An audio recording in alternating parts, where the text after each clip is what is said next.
Hi, it's Dr. Wilkes here at Summit Health Group in Thousand Oaks, California. Today, let's talk about peptides. Why? Because they're super popular. Everybody's talking about them, but it's unclear where you should get them, what are the best ones for you, and a whole lot of other things. So let's start with some of the basics. What is a peptide? They are chains of amino acids. You remember that maybe from chemistry class. Examples are valine, leucine, isoleucine.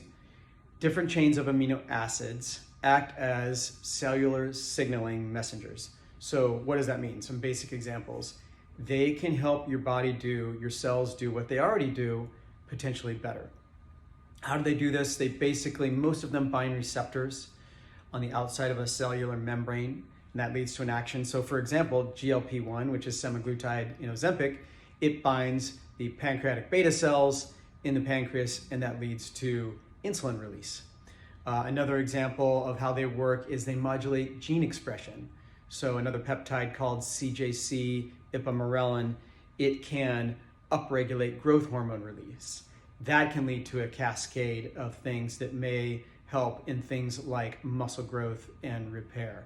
Others might modulate gene expression to help tissue repair and reduce inflammation by turning certain genes on and off. So that's just some basic examples.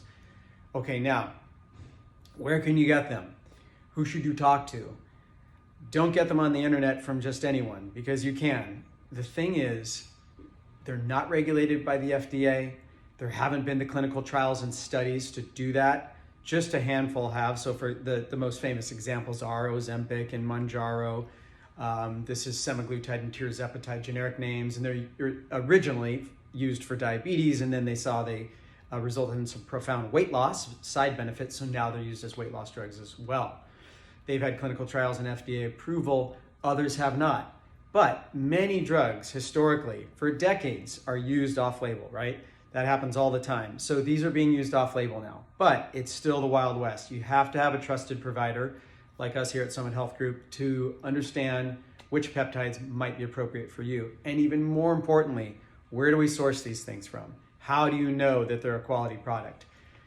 The answer is you have to do investigation and have a product that you've got some kind of verification on its quality and security. So for example, I've gone to the lengths over about a year to find peptides that I can find proof of their purity, their quality, their sterility. So for example, a certificate of analysis will show me that it's had those proper tests performed, the actual metrics showing me it's above 98% pure, for example, or that it's clear of endotoxin testing. And the reason that's so important is because these are, for the most part, subcutaneous injectable drugs. So they have to be very safe for human use. There's some oral forms and topical forms, but most of them are given in subcutaneous injections, little teeny insulin syringe under the skin.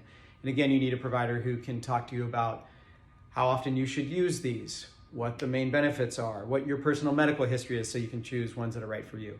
So that's just a quick snapshot there. I'm going to be doing a series on this, so check back weekly because I'll have more specifics on specific peptides and information that I hope will help you. Take care.